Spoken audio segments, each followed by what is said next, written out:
On est content, Renaud, de t'avoir. On avait hâte de jaser ça. Hey, ça me fait plaisir, je suis content de vous voir aussi. Ben, on est content, mais pas tant. Tu sais, on t'aurait quand même gardé dans l'aventure. Ah, t'es fine, t'es fine. J'aurais aimé ça rester, mais tu vas continuer à me voir avec le rôle d'avocat du diable. C'est vrai. Oui.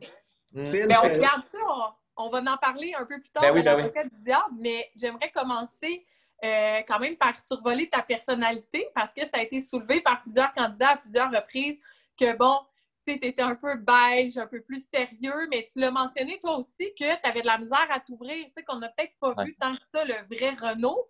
Est-ce que tu étais un peu trop pogné dans ta petite boîte de genre, justement, politically correct, puis comment tu vois ça? Pourquoi on n'a pas vu assez Renaud?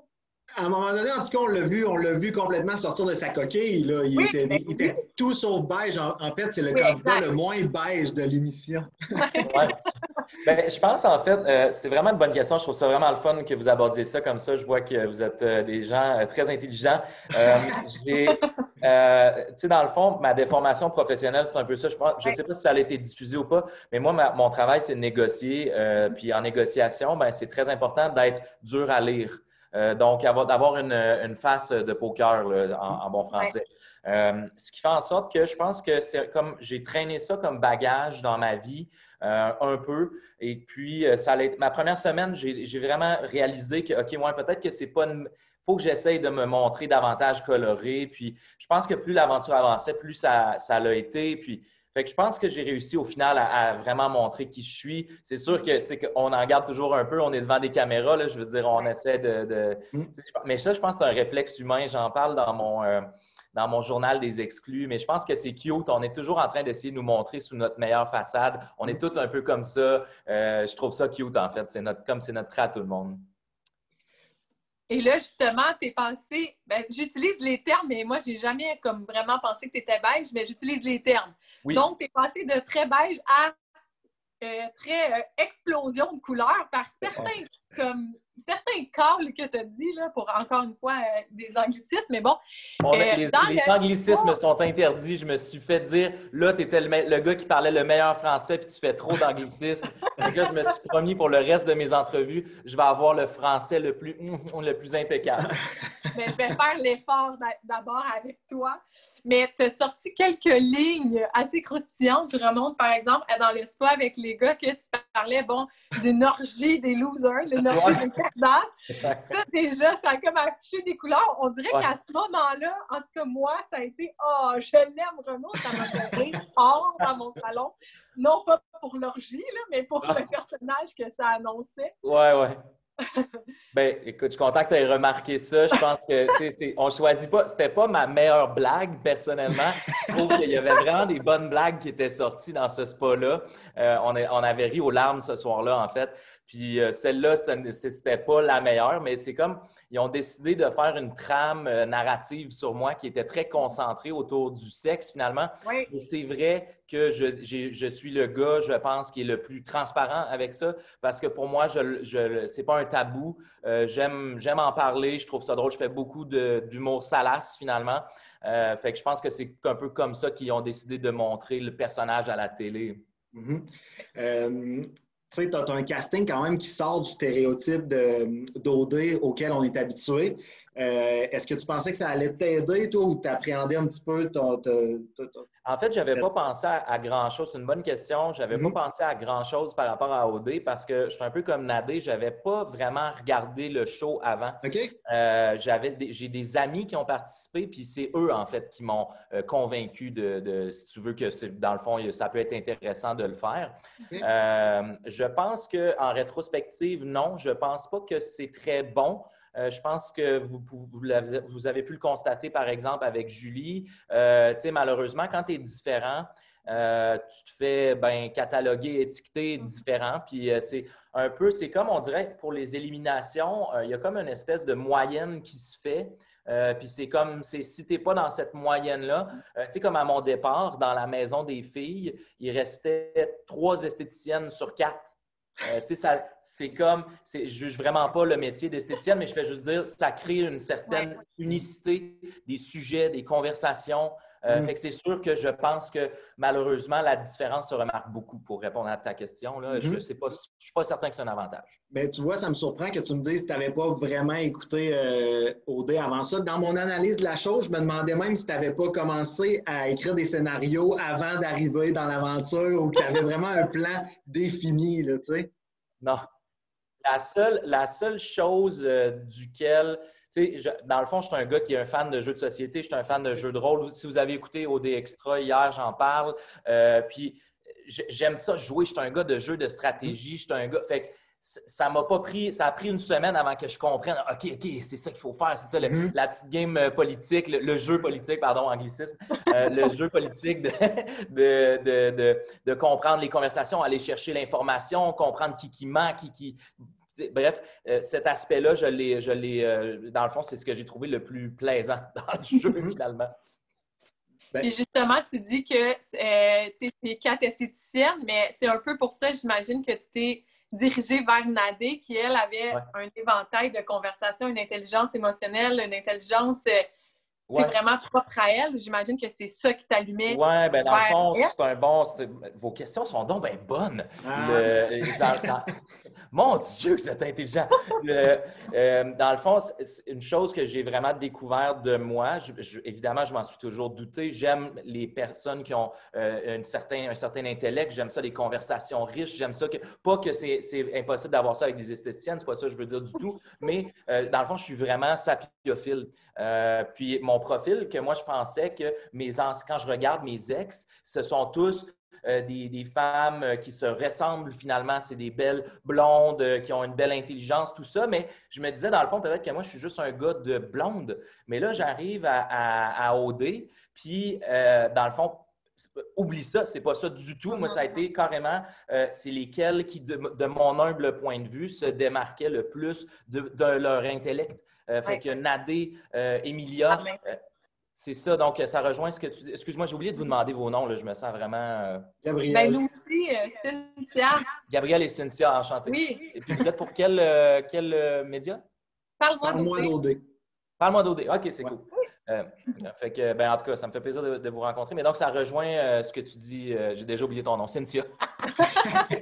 Hey, je suis vraiment poche d'un nom, je m'excuse. Mais pour vrai, moi, je trouvais que ça faisait de toi, là, de toute l'histoire d'OD, un joueur intéressant parce que tu amenais la réflexion, puis tu amenais ça plus loin que c'est qui ton top 1, top 2, top 3. Je pense que tu l'as fait en quittant la maison. Tu allais venir poser des mines au 2e degré avec les candidats pour leur dire « Hey, ça se peut qu'il y ait quelque chose derrière cette stratégie-là. » Puis d'aller voir plus loin un petit peu. Je trouvais ça intéressant. Dans l'épisode justement d'hier, je voyais ton visage changer des fois au souper avec les gars quand Charles se déterminait comme le leader. Tu semblais un petit peu sceptique, en tout cas, de ta vision à toi. Veux-tu m'éclairer là-dessus? Écoute, pauvre Charles, je pense qu'il va en avoir plein les bottes en sortant d'OD. Écoute, je l'ai déjà dit à Charles, je vais le redire, il faut quand même lui donner ce qui revient à César, si vous voulez. Mais Charles, c'est un leader naturel, mais je pense que c'est un leader qui manque un peu d'expérience. Moi, personnellement, j'ai passé dans l'armée, j'ai fréquenté des leaders d'entreprise, j'ai eu la chance, dans le fond, de vraiment d'être vraiment proche de des grands leaders. Puis, ça me permettait donc d'avoir un peu de recul par rapport au grand Charles. Donc, c'est certain que j'ai moi-même, je pense, une forme de leadership en imposant, si vous voulez, mon vocabulaire médiéval, le monseigneur, puis j'ai gueuifié finalement la maison des gueux.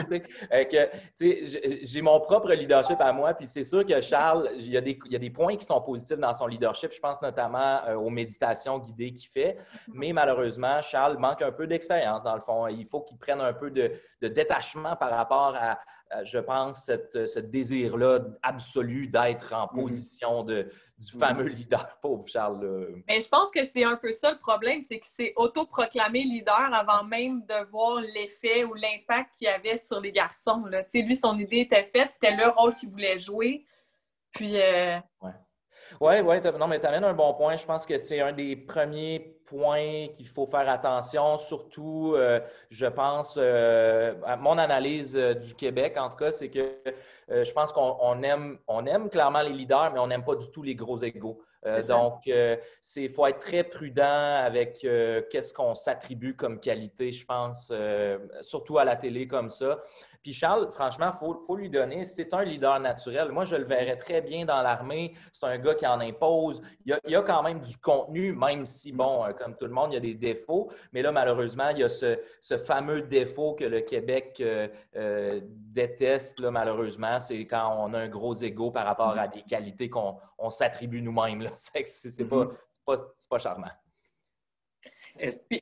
Vas-y, non, vas-y. Vas-y.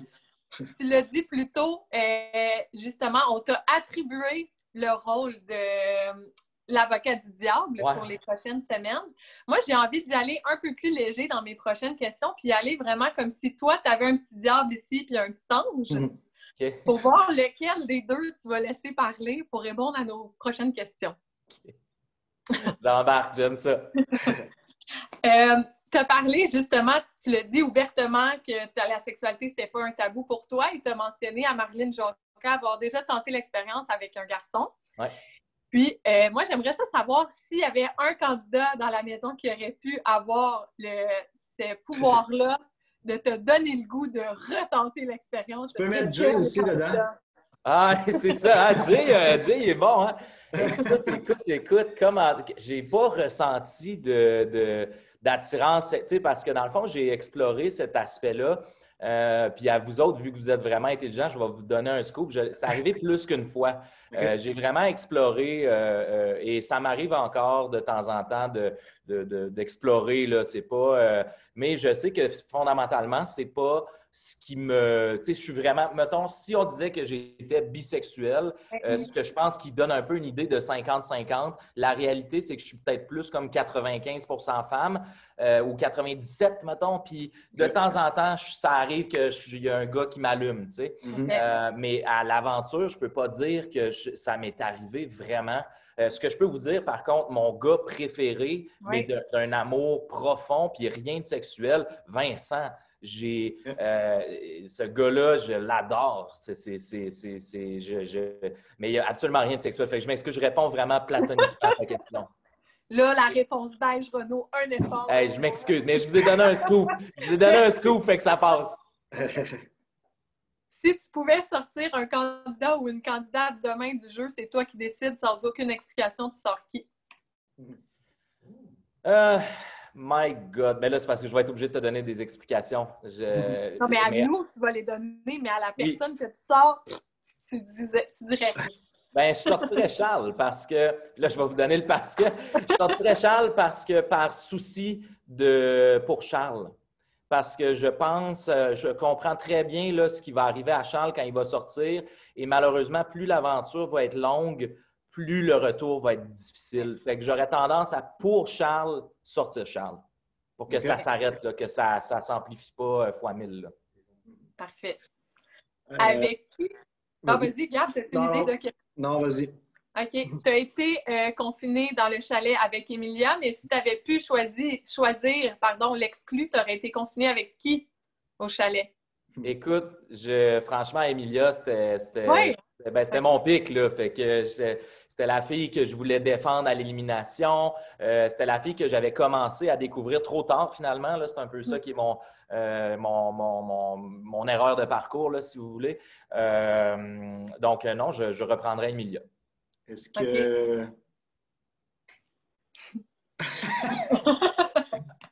Est-ce que...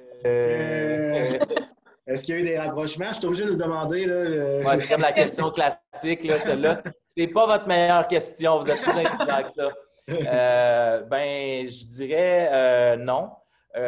Parce que c'est ça. Je pense que plus que ce qu'Emilia veut dire, je pense qu'elle avait le cœur franchement chiffonné. Okay. Ouais. Fait que je suis content qu'elle ne soit pas là dans la pièce, mais franchement, je sais que de un est arrivé dans l'aventure, puis ça, c'est ce qu'elle m'a dit éventuellement, parce qu'au début, j'étais intéressé, puis je faisais des petites approches un peu, justement, en disant, mettons, que notre nounou, c'est Zazu, ce qui me plaçait dans la position de Simba, et donc elle de Lana. Puis elle était comme, non, t'es Rafiki, tu sais. Puis le vieux singe, tu sais, c'était comme... OK, fait que, tu sais, dans le fond, après 2-3 jours, elle a fini par me dire, tu sais, je suis rentré dans l'aventure, puis j'avais quelqu'un, là, tu sais, ça se donnait comme avec quelqu'un. C'est pas clair, là, je vais la laisser de toute façon s'expliquer là-dessus. Mais franchement, juste par rapport à Jamie, elle n'était pas en paix, là. Je peux pas te dire ça. Elle était je trouvais qu'elle avait le cœur chiffonné. Fait que j'ai pas insisté, là, tu sais. OK. Là, il y a toute une grosse tollée là, autour de Julie, sa présence dans l'aventure, bon, le message qu'elle veut passer, toi, mais là, juste si on se fie à l'aventure avec la dernière décision qui s'est prise par Louis, Maxime et Marjorie, qu'est-ce que tu en penses, toi, de cette décision d'aller sauver Julie dans ce jeu de séduction, de couple et d'amour? Écoute, je pense que c'est, dans le fond, par rapport, je pourrais peut-être revenir sur la raison pourquoi, parce que je sais que Louis Maxime m'avait dit « Ah, j'aimerais ça te sauver ». Parce qu'il savait que là, j'étais dans l'eau chaude, il n'y avait pas une fille, je venais de me faire revirer de bord par Nadé. Fait que là, moi, j'avais besoin d'un peu de temps pour recommencer à essayer de séduire Emilia, ce qui, de toute façon, au final, n'aura pas été le cas. Fait qu'au final, c'était tout correct. Mais Louis Maxime, s'il m'avait sauvé, en me protégeant, ça le mettait lui forcément en danger parce qu'il n'y avait personne qui le connaissait vraiment bien dans la maison des filles. Donc, d'un point de vue stratégie, sa stratégie était correcte par rapport à la maison des gars. Mais pour répondre à ta question de sauver Julie, moi, une des premières choses que Julie m'a dites en début d'aventure, et ça n'a pas été montré à la télé, mais c'est une des choses qui m'a, qui est venue me chercher vraiment. Julie m'a dit, j'ai dit aux autres filles que je mettrais ma vie entre tes mains.